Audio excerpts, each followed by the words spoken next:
Broadcast is now starting. All attendees are in listen-only mode.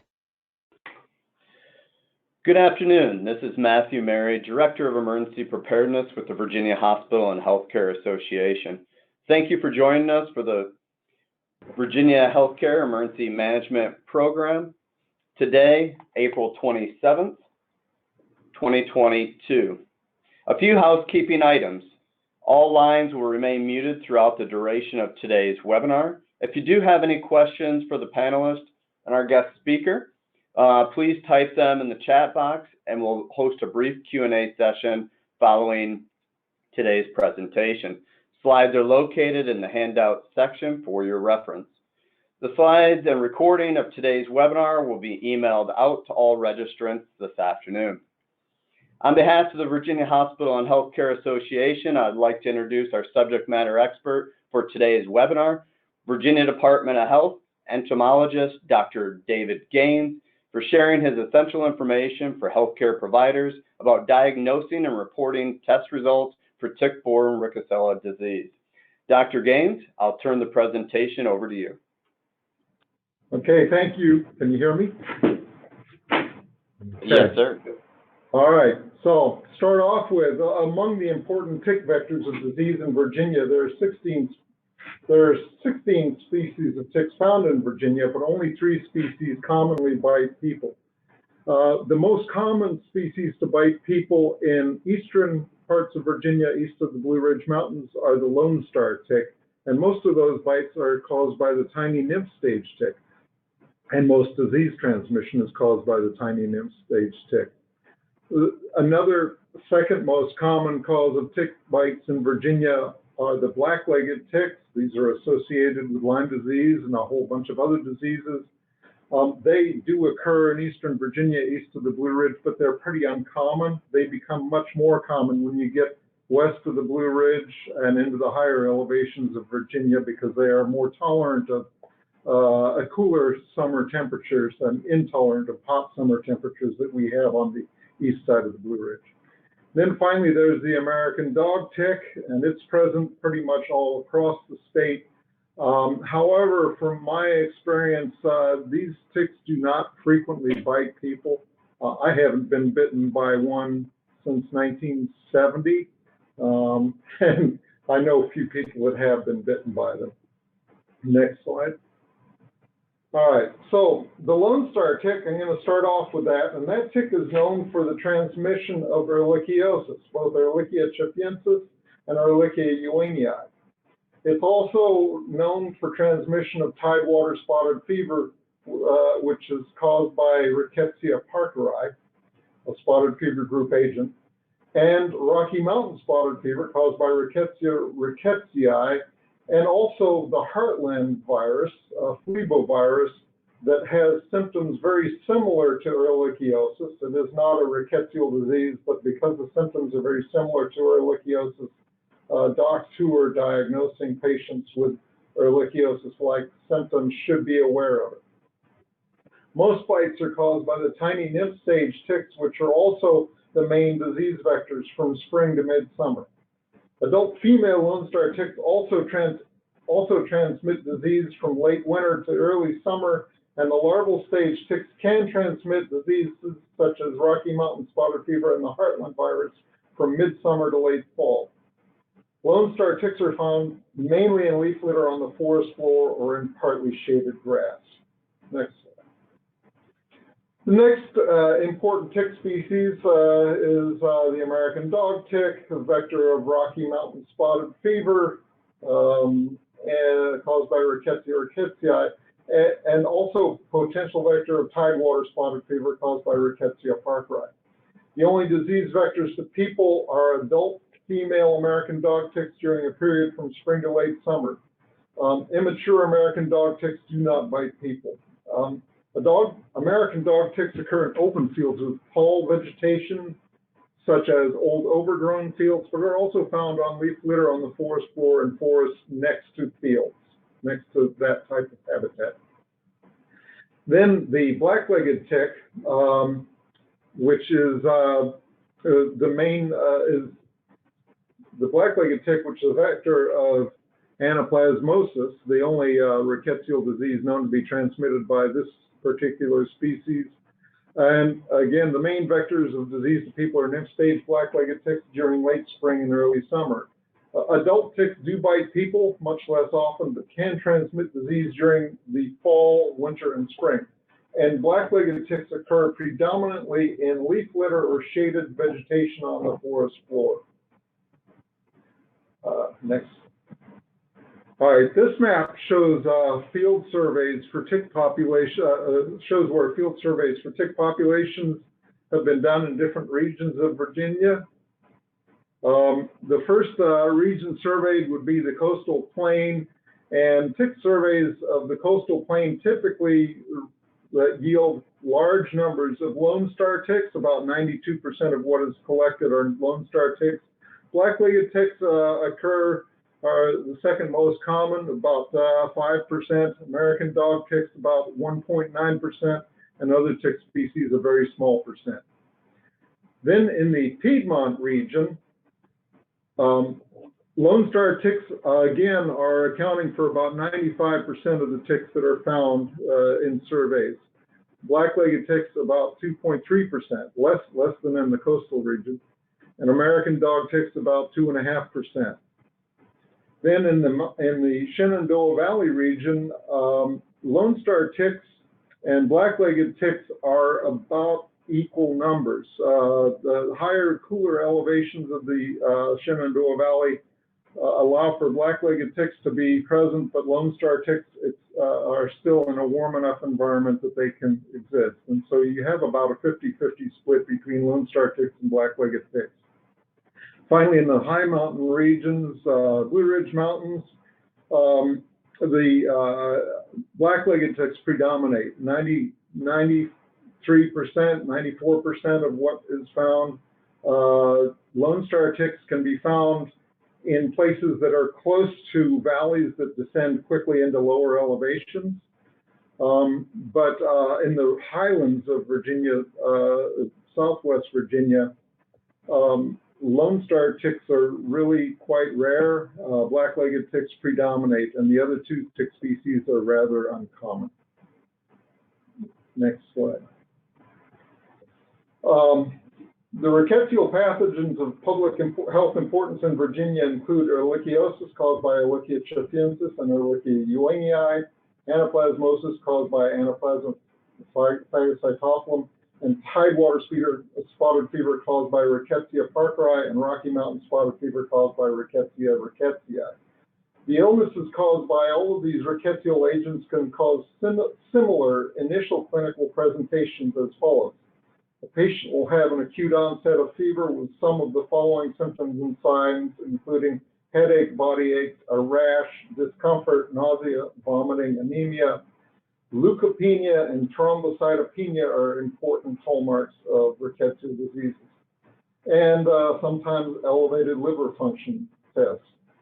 Neurological signs may also occur in some patients, but these illness symptoms vary by pathogens, by each pathogen as the illness progresses. Next. This table shows the annual prevalence of confirmed and probable tick-borne rickettsial diseases reported to the Virginia Department of Health from 2010 to 2020. And Anaplasma phagocytophilum, during that 10-year period, we had 38 confirmed cases, or an annual average of about 3.8 cases. Not a very common illness in Virginia. Ehrlichia chafiensis accounted for the lion's share of tick-borne disease reported to Virginia Department of Health, of 541 in that period, or an average of 54.1 cases per year. Ehrlichia ewingii accounted for a much lower percent, only 14 confirmed cases, or an annual average of 1.4%. However, Ehrlichia ewingii is greatly underdiagnosed in Virginia because most hospitals and healthcare providers do their testing by multiplex PCR through the LabCorp assay.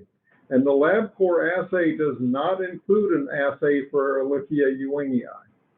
Only the assay offered by the multiplex PCR assay offered by the Mayo Clinic lab tests for all three Ehrlichia pathogens. Ehrlichiosis, we don't have very many, we don't have confirmed cases of ehrlichiosis anaplasmosis undetermined, only probable cases.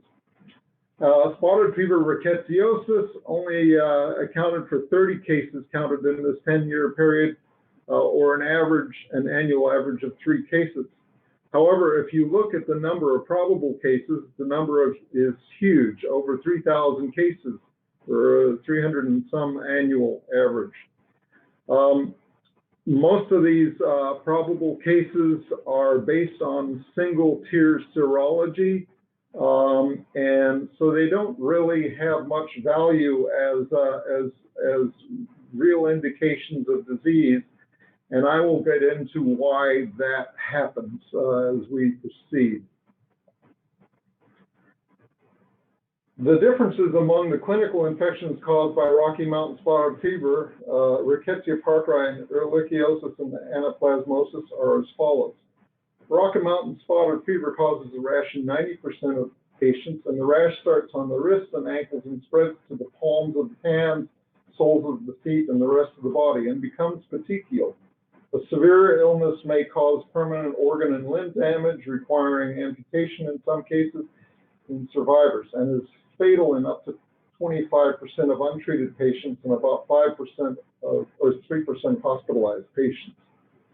Rickettsial parkeri, otherwise known as tidewater spotted fever, because it was first discovered in the Tidewater region of Virginia. The illness ranges from very mild to severe, but unlike Rocky Mountain spotted fever, it is not known to be life-threatening. A diffuse spotted rash may occur across the patient's body, and there will always be an eschar at the tick bite site or eschars at multiple bite sites. With ehrlichiosis, a rash may be present in 60% of children and up to 30% of adults. In serious cases, ehrlichiosis may cause neurological symptoms, bleeding disorders, respiratory failure, disseminated intravascular coagulopathy, and is fatal in up to 2.5% of hospitalized patients. With anaplasmosis, the development of a rash is rare, and anaplasmosis symptoms may be similar to those of ehrlichiosis and can be fatal in up to about 0.5% of hospitalized patients. These pictures show the spotted rashes associated with various rickettsial diseases in Virginia. The top picture showing the rash caused by Rocky Mountain spotted fever is quite common. 90% of patients display a rash, and usually the rash starts on the wrists and ankles and spreads to the rest of the body and becomes petechial. Ehrlichiosis rashes are considerably less common. Less than 60% of patients have a rash and are quite variable, and may sometimes appear on arms and wrists and ankles, and petechiae may also occur.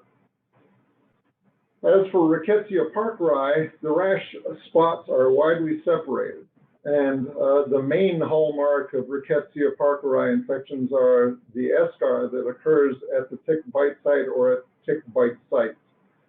These appear as pus-filled pimples that later burst and scab over. Now, multiple tick surveys have shown that Rickettsia rickettsii, the cause of Rocky Mountain spotted fever, is the least common, or the rarest of spotted fever group rickettsial agents found in Virginia's ticks. The most common spotted fever group rickettsia carried by Virginia's ticks is Rickettsial amblyommatis, which has been found in anywhere from 58 to 84% of Lone Star ticks collected and tested in Virginia over the last 20 years. Lone Star ticks account for greater than 90% of the tick bites recorded from people in areas of Virginia east of the Blue Ridge Mountains. Rickettsial amblyommatis and other less common tick-borne spotted fever group Rickettsiae, such as Rickettsial montanoensis and Rickettsial andeanae, are found in Virginia's ticks but are not known to cause illness in people. However, exposure to any spotted fever group rickettsial agent by tick bite will cause exposed persons or animals to test serologically positive for Rocky Mountain spotted fever for a year or more after exposure. And this is most likely why we see such huge numbers of probable Rocky Mountain spotted fever cases. The patients tested positive on serology for Rocky Mountain spotted fever, and they tested positive on acute serology, which really has not much value because there is so much cross-reactivity. And so they become probable Rocky Mountain spotted fever cases if the rest of their symptoms meet the case definition. A variety of spotted fever group Rickettsia species are commonly carried by various tick species in Virginia and the U.S., and there is strong serological cross-reactivity across all members of spotted fever group Ricketsial. And it is likely that most people who test positive for Rocky Mountain spotted fever have been exposed to a spotted fever group Ricketsiae other than Rocky Mountain spotted fever. The national surveillance case definition for Rocky Mountain spotted fever was changed in 2010 to exclude consideration of non-quantitative ELISA positive and IgM positive diagnostic results. In the 2010 surveillance case definition for Rocky Mountain spotted fever, symptomatic patients testing IgG positive at greater than or equal to the 1 to 64 titer were identified as having probable cases of spotted fever, rickettsiosis, unless confirmed by a more rigorous laboratory assay, such as a fourfold rise in IgG titer or a PCR positive. In 2020, the case definition for Rocky Mountain spotted fever was tightened and again required an IgG titer of at least 1 to 128 for probable cases. Should note that national case surveillance definitions are what state health departments use when compiling annual data for reportable disease incidents. There are other issues related to IgG serology for Rickettsia, Ehrlichia, and Anaplasma infections. Serology cannot specifically identify the spotted fever group rickettsial agent causing the immune response and cannot distinguish between an Ehrlichia infection and an Anaplasma infection or a pathogenic rickettsia from a non-pathogenic rickettsial infection. Rickettsiosis patients also do not seroconvert until 7 to 10 days after onset of illness. But most patients with a serious rickettsial illness see a doctor by their 4th day of illness, and that is often when acute blood is drawn for serological testing and a Rocky Mountain spotted fever positive serum sample is seen, because that patient has probably been exposed to Lone Star tick bite sometime in the previous year. Most spotted fever rickettsiosis cases are never confirmed because patients never return to provide a convalescent serum sample to test for a fourfold rise in titer from the acute to the convalescent serum. And note, IFA assays for IgM and ELISA assays for IgG or IgM have no value in the diagnosis of rickettsial diseases, as neither of these assays yield quantitative results that allow comparison of acute and convalescent samples. However, we see far too many docs using these IgM assays and ELISA assays when they are diagnosing patients that they suspect have Rocky Mountain spotted fever. Currently, molecular testing for spotted fever group agents is available only at the CDC Rickettsial Diseases Branch Laboratory or other specialized labs. PCR can be used to ID Rickettsia rickettsii or Rickettsia parkeri from a skin punch biopsy specimen taken from the center of a maculopapular lesion. PCR amplification of Rickettsia rickettsii is also possible from whole blood collected from severely ill patients in the petechial rash stage of illness from about 4 to 7 days post-illness onset. PCR testing can also be done on a swab sample, punch biopsy, or a scab from an eschar on a patient with a suspected Rickettsia parkeri infection. Now, blood or swab samples should be collected before or within 12 hours of the first administration of doxycycline. Otherwise, doxycycline will destroy the reagent and it won't be detectable by PCR. But as eschar scabs have no vascular connection, they can be collected and successfully tested for spotted fever group agents after antibiotic therapy has started.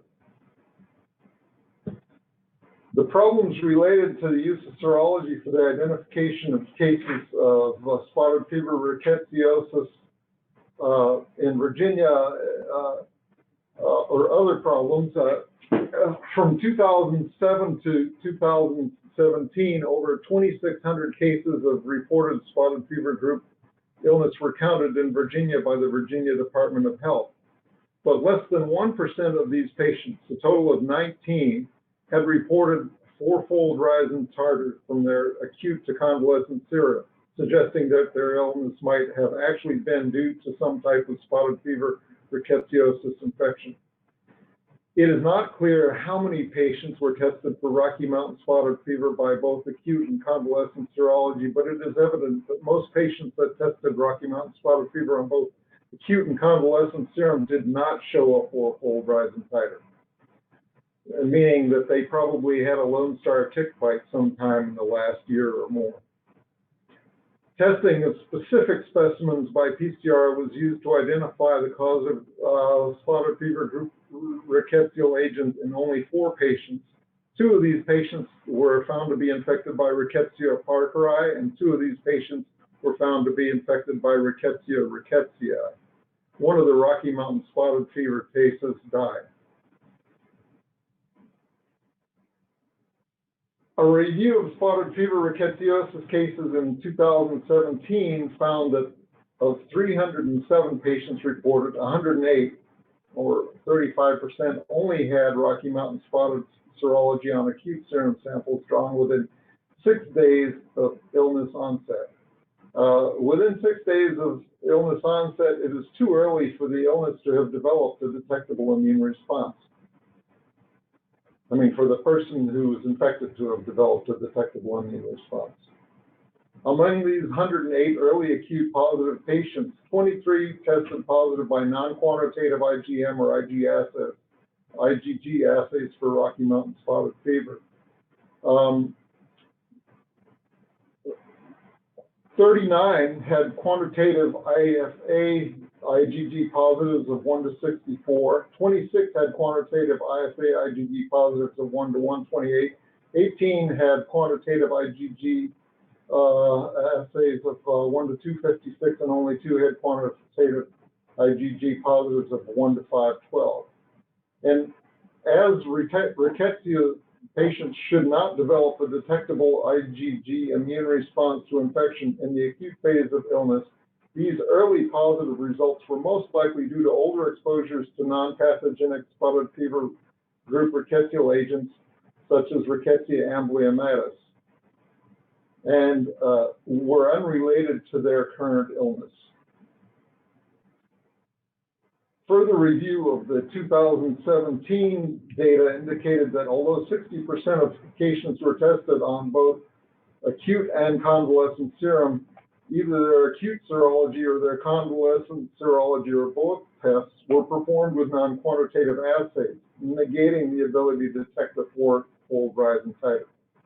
And among the 212 patients for which VDH was able to obtain onset dates and which had both acute and convalescent sera tested, only 19 patients, so 9%, had both acute and convalescent sera tested by a quantitative IgG IFA assay.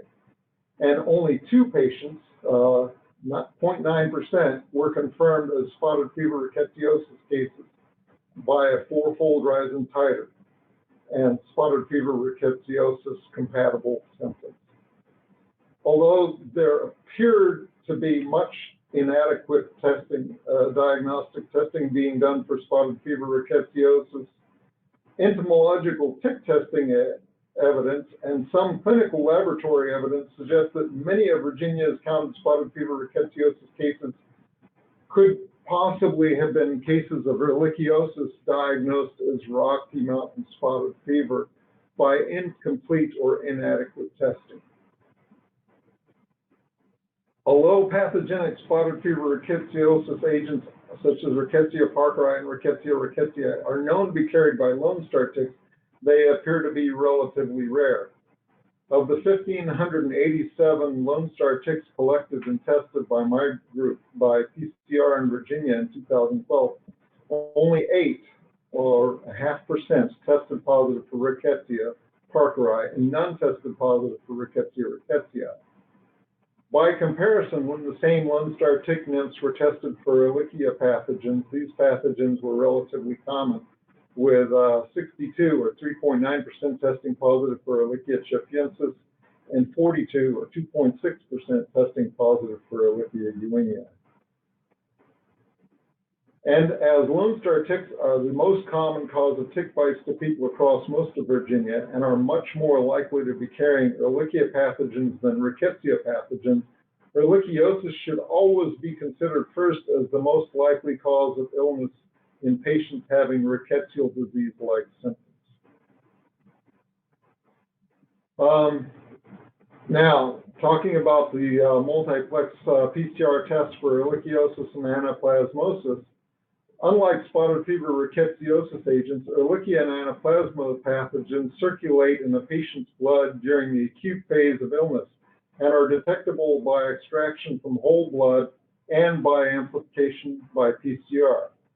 The multiplex PCR assays offered by the Mayo Clinic Lab test a blood sample simultaneously for Ehrlichia tchafiensis, Ehrlichia ewingii, and Anaplasma phagocytophilum, and can definitively identify the causative agent. The multiplex PCR assay also eliminates the need to collect and test a convalescent serum sample from the patient. And as persons suffering from a rickettsial illness usually seek medical help during their first 4 days of illness, and their immune response generally does not become detectable until their second week of illness, the multiplex PCR test is the most useful and economical diagnostic assay available. Note, when whole blood for PCR assay should be collected before or no later than 12 hours after the first administration of an appropriate antibiotic, such as doxycycline. And the multiplex PCR assay offered by LabCorp does not test for Ehrlichia ewingii. So we are missing a lot of cases of Ehrlichia ewingii in Virginia because so many hospitals test exclusively through LabCorp. Next slide. This slide shows map cases of ehrlichiosis and anaplasmosis identified through serologic assays in Virginia from 2006 to 2015. And as you can see, ehrlichiosis cases are really quite abundantly common, particularly in areas east of the Blue Ridge, but there are cases in the Roanoke Valley and also some cases that occur in lower elevations of the Shenandoah Valley. However, once you get out into far southwest Virginia, the higher elevations are too high for Lone Star ticks to be able to survive the winters, and so you don't see many cases out there. Among these, there were about 15% that tested positive for anaplasmosis and about 7.5% that tested ehrlichiosis anaplasmosis unspecified. Now, this map shows ehrlichiosis and anaplasmosis cases by multiplex PCR assays from 2006 to 2015. And 106 patients tested positive by multiplex PCR. 282 were positive for Ehrlichia tchafiensis. Only 9 were positive for Ehrlichia ewingii, and 15 were positive for Anaplasma phagocytophilum. Now, if you look, the Ehrlichia ewingii cases are clustered in just a few areas of Virginia, so, such as in the Fredericksburg area, the Warrenton area, and some areas of the Eastern Shore and Tidewater region of Virginia. These positives occurred in hospitals that use the multiplex PCR assay offered by the Mayo Clinic lab. Almost all the other testing in Virginia was done in hospitals that used the multiplex PCR offered by LabCorp, which does not test for Ehrlichia ewingii. So by use of the LabCorp assay, we are probably missing a lot of confirmed Ehrlichia. This is here.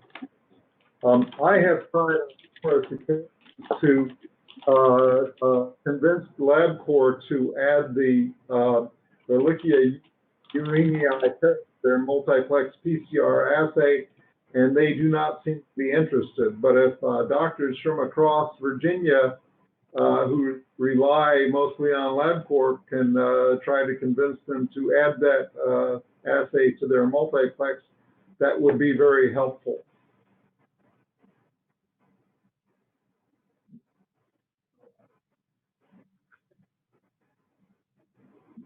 These maps show the 10-year mean county case rates for spotted fever, rickettsiosis, ehrlichiosis, and anaplasmosis in Virginia from 2006 to 2015. And like other maps I've shown, spotted fever rickettsiosis cases were mostly east of the Blue Ridge, a few cases in the Shenandoah Valley, and very few cases in the Highlands. However, I suspect that most of these spotted fever rickettsiosis cases are actually cases of ehrlichiosis. Again, if you look at the map of ehrlichiosis cases, they were concentrated in southwest Virginia, but mostly east of the Blue Ridge, like the Rocky Mountain spotted fever cases. So they are occupying more or less the same geographic area, whereas anaplasmosis cases were mostly relegated to northern Virginia. And I'm talking about confirmed anaplasmosis cases for the most part. In Northern Virginia. Next. This graph from the same period, from 1990 to 2015, the blue dashed line shows spotted fever rickettsiosis cases, including Rocky Mountain spotted fever diagnoses. The yellow and red and orange lines show ehrlichiosis and anaplasmosis cases. And if you look at the lines for ehrlichiosis,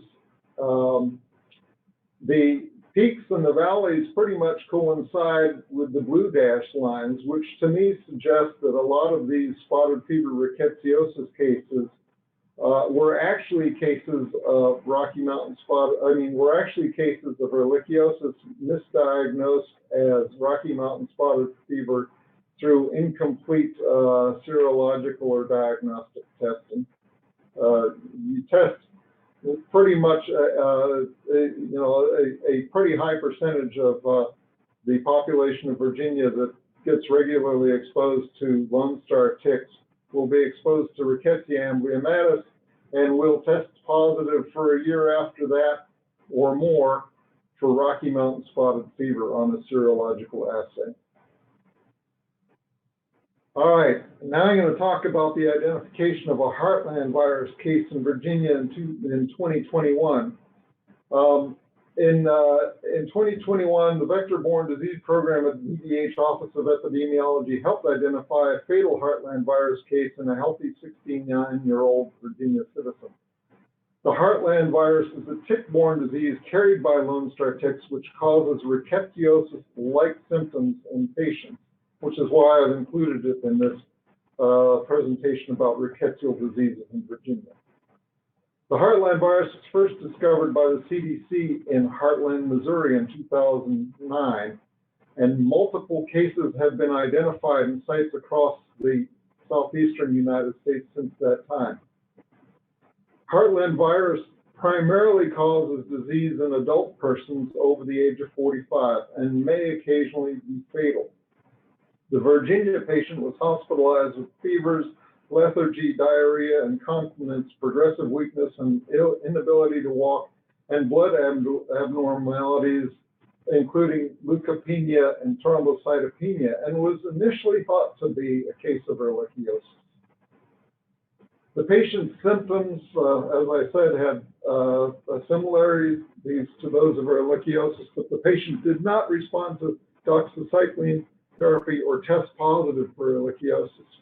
The patient also developed hemophagocytic lymphohistiocytosis, or HLA, which is an autoimmune disorder sometimes associated with ehrlichiosis, but which has also been associated with Heartland virus infections.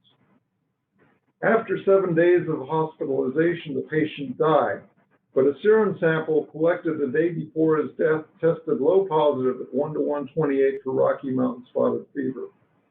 When informed of this case, a VDH program epidemiologist requested remnants of that serum to be sent to the CDC Arboviral Diseases branch in Fort Collins, Colorado, where it tested RT-PCR positive for the Heartland virus. So, in summary, the most common tick to bite people in Virginia east of the Blue Ridge is the Lone Star tick, and American dog ticks are relatively uncommon. Multiple published field surveys show that the agent of Rocky Mountain spotted fever is uncommon in either of these two tick species. The most common pathogens carried by Lone Star ticks are the agents of ehrlichiosis. And more than 50% of Lone Star ticks may carry non-pathogenic spotted fever rickettsiosis agent called Rickettsia amblyommatis that will cause exposed persons to test positive on serological tests for Rocky Mountain spotted fever for more than a year after their tick bite exposure. Most patients suffering from a rickettsial illness see their doctors within the first 4 days of illness onset, which is much too early for them to have developed a detectable immune response to an active ehrlichiosis or spotted fever rickettsiosis infection. PCR testing for Rocky Mountain spotted fever is best done on whole blood or punch biopsy from petechiae in a period from 4 to 8 days after illness onset. So if one is seeing acutely ill patients, that is really the most useful test to be done at that stage, a PCR test. PCR testing is offered by the CDC Rickettsial Zoonosis branch in Atlanta. Next. And as pathogenic Ehrlichia agents are far more common in Virginia's ticks than pathogenic spotted fever rickettsiosis agents, one should always consider ehrlichiosis and ehrlichiosis diagnosis first and test the patient by the multiplex PCR assay for ehrlichiosis and anaplasmosis, preferably at the Mayo Clinic lab. And this sample should be collected during the acute stage of illness and before any administration of antibiotic. If a patient has distinctive symptoms characteristic of a Rocky Mountain spotted fever infection or a Rickettsia parkeri infection, collect specialized specimens for PCR testing during the acute phase. These would include a punch biopsy of a petechial rash, whole blood or a swab sample or biopsy sample, or a scab from an eschar. Serological testing by the quantitative IFA for IgG is only useful if you are guaranteed to get an acute and convalescent sample from the patient. Positive serology results for a spotted fever group rickettsial agent cannot distinguish between non-pathogenic and pathogenic agents. And serological testing by non-quantitative IFA or by ELISA for IgG or IgM have no value whatsoever for rickettsial disease diagnostic. It's a shame that labs are still offering those assays, in particular LabCorp. Patients that have what appears to be ehrlichiosis or anaplasmosis, but do not test positive by the preferred diagnostic assays, such as the multiplex PCR, should be considered as potential Heartland virus cases, and blood or serum specimens should be submitted to the CDC Arboviral Diseases Branch in Fort Collins, Colorado for PCR testing. And that's all I have. I'd be happy to entertain any questions. Thank you, Dr. Gaines. Again, for all the attendees, if you do have any questions, please enter those in the chat box. As of now, Dr. Gaines, there are no questions in the queue. We'll give it about 15, 30 seconds to see what comes in. But again, thank you for the incredible presentation today for our healthcare members and partners across the Commonwealth.